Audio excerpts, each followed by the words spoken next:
Good evening বন্ধুরা, আজকেও চলে এসেছি তোমাদের সাথে একটা ছোট্ট গল্পের আসর নিয়ে। গল্পের আসর কেন বলছি, সবসময় তো আমরা রান্না বান্না করি, গল্প আর কখন করা হয় বলো তো?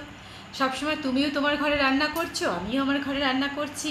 যদি আমাদের ডান হাত মানে আমাদের কাজের মেয়ে যদি না আসে তাহলে তো ব্যাস হয়ে গেল, সেদিন পুরো সকাল থেকে সন্ধে পর্যন্ত চলবে একেবারে যুদ্ধ। যাই হোক, আর প্রত্যেকের বাড়িতে প্রায় একলাই আমরা থাকি। তো ভাবলাম চলে আসি একটা ছোট্ট গল্প নিয়ে। ছোট্ট গল্প মানে আমার ছোটোবেলার কিছু কিছু গল্প তোমাদের গল্পের সাথে নিশ্চয়ই খুব মিলই হবে। তো সেরকম একটা গল্প নিয়ে আবার চলে এসেছি। গল্পটা হচ্ছে পুকুরে স্নান করা নিয়ে। কী হলো, আমাদের বাড়ির চারপাশে, আমাদের যেখানে বাড়িটা ছিল কলকাতার ওপরেই কিন্তু আমাদের বাড়ি, কিন্তু আমাদের পাড়াতে কয়েকটা পুকুরগুলো কিন্তু এখনও বোঝানো হয়নি, ওরকমই আছে, বেশ 4-5টা পুকুর আছে। তো পুকুরগুলো একদম ওরকমই আছে, বেশ এখনও বরঞ্চ পুকুরগুলিকে চারিদিক থেকে বাঁধিয়ে আরও সুন্দর করে দিয়েছে। যাই হোক, তো আমাদের ঠিক বাড়ির উল্টো দিকে একটা বিশাল বড় পুকুর ছিল, আমরা 3 নম্বরের পুকুর বলতাম, ওটা 3 নম্বর ছিল। তো আমাদের কি হতো, গরমকালে যখন আমাদের বাড়িতে একটা পাতকুয়ো ছিল, পাতকুয়োর জল দিয়ে পুরো সারা দিনের কাজকর্ম কিন্তু ওই পাতকুয়োর জল দিয়ে হতো, একদম ঠান্ডা জল। আর গরমকালে সেই জলের যাদের বাড়িতে যারা পাতকুয়ো দেখেছো বা পাতকুয়োর জল ইউজ করেছো তারা বুঝতে পারবে যে ওই জলের যে শান্তি কোনো জলে তোমরা পাবে না। এত ঠান্ডা একদম, যখন ওটার থেকে যখন বালতি করে দড়ি দিয়ে জল টেনে ওপরে উঠাতে হতো, যখন ছোটো ছোটো বালতি থাকতো, দড়ি দেওয়া থাকতো, আর কুয়োর মধ্যে ধম করে ফেলতাম আর জলগুলো তুলতাম। আর একদম ঠান্ডা জল, ওই জল নিয়ে ঝমঝম করে মাথায় ঠেলে যে স্নান করতে কী যে আরাম, ওটা যে না করেছে সে বুঝতে পারবে। যাই হোক, কিন্তু একটা সমস্যাও থাকতো, যখন একেবারে জ্যৈষ্ঠ মাসের প্রচণ্ড গরম পড়তো, বৈশাখের শেষ থেকে বলছি, বা বৈশাখের মাঝ থেকেও ধরতে পারো, মাঝখান থেকে আর কি। তো পাতকুয়োর জল কিন্তু ঠিক দুপুর 11:30-12টার মধ্যে জল একদম শেষ হয়ে যেত, আর জল তৈরি করতে পারতো না, এত গরম। তো আমরা কি করতাম, বাড়ির সব বাচ্চা কাচ্চা নিয়ে মায়েরা কি করতো, আমরা 3 নম্বর পুকুরে স্নান করতে যেতাম। এটা আমাদের ডেলি রুটিন ছিল। তার সঙ্গে মায়ের থাকতো এত এত জামা কাপড় কাচার বালতি, সব মায়েরাই নিয়ে যেত। তো মায়েরা ওখানে জামা কাপড় কাচতো, গল্প করতো, আর আমরা পুকুরের মধ্যে নেমে আমরা পুকুরের মধ্যে দাপাদাপি করতাম। কিন্তু কোনো ভয় ছিল না, কারণ পুকুরটা পুরো ভরাই লোকজন থাকতো, সবাই ওখানকার আমাদের বিজয়গড়ের সব লোকরাই কিন্তু পুকুরে সেই সময় স্নান করতে যেত। একটা আরাম লাগে না, অনেকক্ষণ বসে জলের মধ্যে বসে আছে। তখন কোথায় এসি টেসি ছিল বলো না, তখন তো ব্যাস এই একটা এরকম ফ্যান চলতো। আর সেই ফ্যানটা আবার কি হতো, তখন প্রচণ্ড কারেন্ট অফ হতো কলকাতায়, প্রচণ্ড, আমাদের ছোটোবেলায় বলছি, প্রচণ্ড কারেন্ট অফ হতো। যাই হোক, তো আমি আমার বন্ধু সব মিলে, আমাদের ভাই বোন সব মিলে আমরা পুকুরে স্নান করছি, বেশ মজা করে স্নান করছি। এমন সময় কি হয়েছে, তখন পুকুরের ঘাটটা এখনের মতো বাঁধিয়ে দেওয়া হয়নি, তখন বাঁধানোটা একটু পরে হয়েছিল, কাঁচা ঘাট ছিল। তো আমার বন্ধু কি করেছে, একটা এরকম বড় পাথরের মধ্যে হাত রেখে ও পাগুলোকে এরম করে দাপড়াচ্ছে।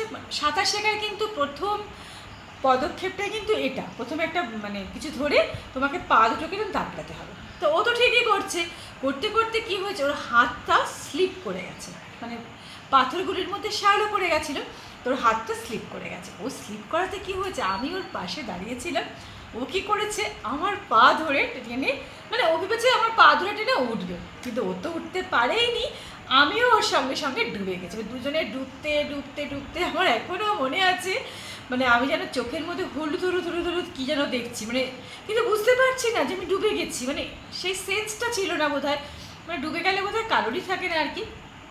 তো হঠাৎ করে আমরা তো ডুবতে ডুবতে এইরকম করে করে করে করে যাচ্ছি, ডুবতে ডুবতে, ভালো কথা, দুজনেই ডুবছি।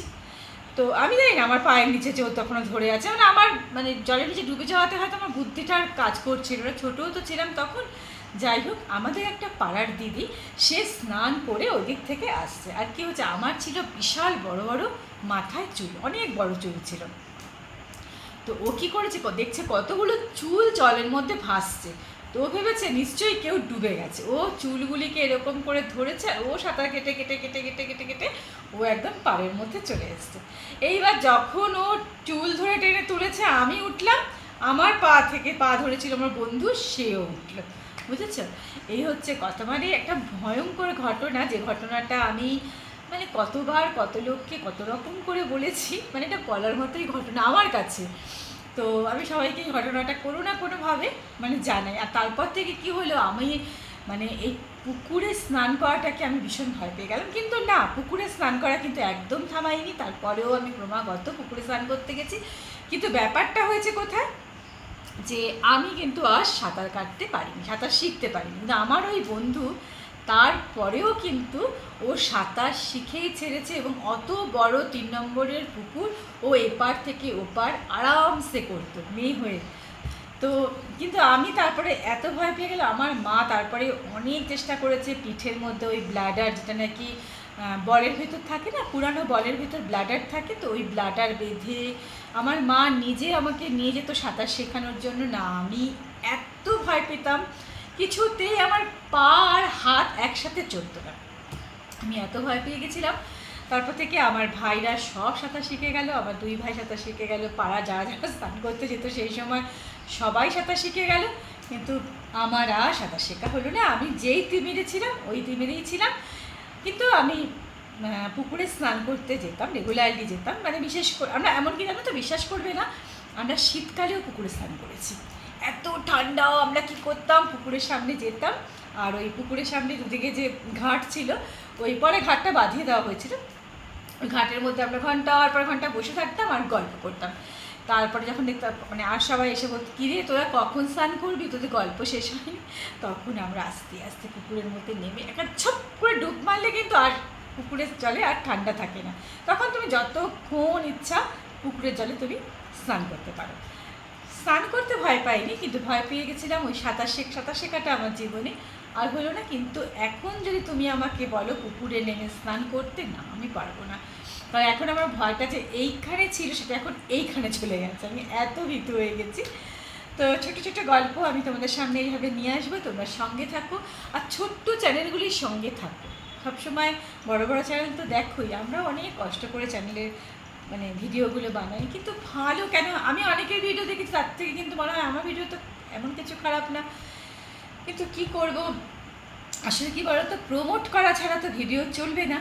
আর প্রমোট কি করে করবো বলো, প্রমোট তখনই করা যায় যখন দেখবি একটা মানে একটা নির্দিষ্ট জায়গায় ভিডিওটা চলে গেছে, তখন হয়তো পয়সা দিয়ে প্রমোট করা যায়, কিন্তু এখন তো সেটা সম্ভব না। বাড়ির কাউকে বলতেও পারবো না আমাকে প্রমোট করে দাও ভিডিও। তো যাই হোক বন্ধুরা, চেষ্টায় আছি যে কখনো না কখনো সেই জায়গায় পৌঁছাবো যে ভিডিওটা প্রমোট করা যায়। এখনও পর্যন্ত মনে হয় না সেই জায়গায় আমি পৌঁছাতে পেরেছি বলে।